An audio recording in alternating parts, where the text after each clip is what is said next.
Everyone, welcome to our channel. Myself Srishti Agarwal. तो आप सभी की डिमांड पर मैं लेकर आई हूँ क्लास 11 की हाफ ईयरली एग्जामिनेशन का मॉडल पेपर 2025-26 का, जिससे आपको ये पता चलेगा कि आपकी जो इंग्लिश कंपल्सरी का जो सिलेबस है उसके अकॉर्डिंग किस तरह से आपको क्वेश्चन देखने को मिलेंगे। तो यहाँ पर विद आंसर्स ये पूरा पेपर मैं लेकर आई हूँ। आप देख सकते हैं इन सेक्शन से, इन पूरे जो आपके पेपर में डाल रही हूँ उसके थ्रू कि आपको कितना कुछ आ रहा है और क्या कुछ कैसे रहने वाला है आपका पैटर्न। ठीक है, तो फर्स्ट क्वेश्चन और सेकंड जो सेक्शन ए है रीडिंग पार्ट, उससे स्टार्ट हो रहा है। यहाँ पर फर्स्ट क्वेश्चन में आपको इस तरह से पैराग्राफ मिलेगा, जिसे रीड करके आपको क्या करना होगा, क्वेश्चन के आंसर्स गिवन रहेंगे, आपको देने रहेंगे। ठीक है, तो इस तरह से आपको देखिए यहाँ पर चिन्हित भी किए गए हैं, मैंने आंसर सभी चिन्हित किए हैं ताकि आपको इजीली समझ आ सके। तो पूरा पेपर में बताते हुए ना चल करके इस तरह से स्क्रॉल करते हुए जा रही हूँ ताकि आप नोट डाउन कर ले और इजीली अपने पेपर को सॉल्व करके देखें, ताकि आपका जो आकलन है वो आपको पता चल सके कि आपके कितने मार्क्स आ रहे हैं या आपकी कितनी तैयारी अभी करनी बाकी है। तो ये तो हो गया आपका सेक्शन ए वाला पार्ट। अब देखेंगे सेक्शन बी, जिसमें राइटिंग पार्ट है। तो राइटिंग पार्ट में आपको इस तरह से देखिए मिलेगा, कुछ वर्ड्स लिखने के लिए मिलेंगे। 10 to 200 वर्ड्स में आपको पैराग्राफ लिखने को मिलेगा।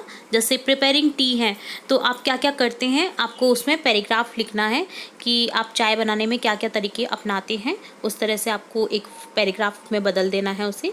और इसी तरह से या फिर आपको इसके अथवा में मिलेगा, जैसे इस तरह से आप डिस्क्रिप्शन बता सकते हैं किसी इवेंट का, जैसे ऑन हिस्टोरिकल ट्यूर से रिलेटेड आपको यहाँ पर बताना है। तो कुछ की पॉइंट्स भी दे रखे हैं जिसमें आप इनका यूज़ करके उससे इजीली कर सकते हैं।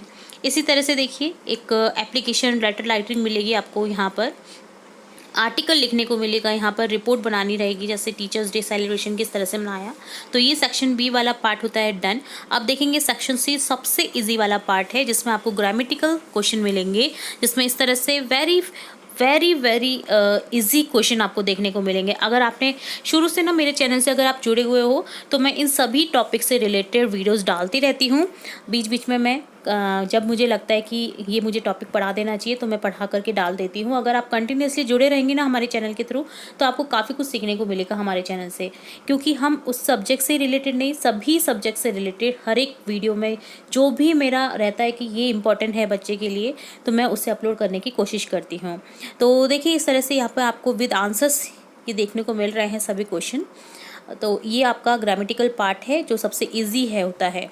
ठीक है, तो प्रीपोजिशन तो मैंने बहुत बार बताए हैं कि किस तरह से यूज़ किया जाता है, कि बिसाइड होता है बगल के लिए, पास में होता है, अगर सटा हुआ कोई आपसे बैठा है तो उसके लिए बिसाइड का यूज़ करेंगे।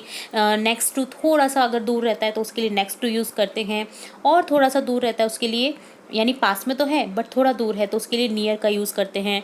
ठीक है, इसी तरह से बहुत सारे जनों में अगर कुछ बांटा जाता है तो अमंग का यूज़ किया जाता है। दो के बीच में अगर होता है तो बिटवीन का यूज़ किया जाता है। ओवर ऊपर, जैसे छत से पंखा है, हमारे सिर के ऊपर क्या है, पंखा है, तो उसके लिए ओवर का यूज़ किया जाता है। अबव का यूज़ किया जाता है, जैसे कोई बर्ड उड़ रही है हमारे सिर के ऊपर से उड़ रही है, पेड़ के ऊपर से उड़ रही है, एरोप्लेन जा रहा है तो उसके लिए अबव का यूज़ किया जाता है। इसी तरह से देखिए यहाँ पर ऑन का यूज़, जब भी किसी सतह से टच करती हुई कोई वस्तु रखी जाती है तो उसके लिए ऑन का यूज़ किया जाता है। अगर कोई वस्तु चारों तरफ से घिरी आकृति में रखी जाती है, यानी किसी चारों तरफ बाउंड्री के अंदर कोई वस्तु है तो उसके लिए इन का यूज़ किया जाता है। अगर कोई चीज़ बाहर से अंदर या अंदर से बाहर की प्रक्रिया कर रही है, जैसे क्लासरूम से बाहर जाना, बाहर से अंदर आना, तो उसके लिए इनटू का यूज़ किया जाता है। इसके अलावा आपको जैसे के लिए के यूज़ किया जाता है फोर का। ठीक है, ये वो प्रीपोजिशन है जिनका मैं इजीली आपको बता पा रही हूँ। जैसे एट का यूज़ किया जाता है, कोई किसी चीज़ पर खड़ा है, जैसे डोर पर खड़ा है, मॉल पर खड़ा है, जब हम बोलते हैं कि उस पर खड़ा है तो उसके लिए एट का यूज़ किया जाता है। टाइमिंग से पहले भी एट का यूज़ किया जाता है। ठीक है, तो इस तरह से ये आपका 6 o'clock जैसे 8 o'clock होता है ना, तो उसमें 8 का यूज़ किया जाता है। तो ये कुछ बेसिक से आपके प्रीपोजिशन है जिन्हें आपको फटाफट से लर्न कर लेना है। जो भी मैंने आपको बताया ना वो आप नोट डाउन कर लीजिए ताकि आपको ईजी लग सके सभी क्वेश्चन जब भी आपको देखने को मिले। ठीक है, तो ये होता है आपका सेक्शन सी डन। अब देखेंगे सेक्शन डी, जिसमें टेक्सचुअल क्वेश्चन मिलेंगे आपको, टेक्स्ट के अकॉर्डिंग टू टेक्स्ट दिया जाएगा। केयरफुली आपको पढ़ना है और आंसर करने क्वेश्चन के। ठीक है, तो बहुत ईजी पार्ट है ये। होप सो आपको पूरा अच्छे से जो ये मैंने आपको पेपर लाया है तो ये अच्छे से समझ आया होगा। इसके थ्रू आप अपनी अच्छे से तैयारी कर पाएंगे। जल्द ही मैं और भी पेपर्स लाने की कोशिश करूँगी। इंपॉर्टेंट जो भी आपके क्वेश्चंस बन सकते हैं आपके पेपर में वो भी लाने की कोशिश करूँगी। तो जुड़े रहिएगा इसी तरह हमारे चैनल के साथ। वीडियो को पूरा देखने के लिए धन्यवाद।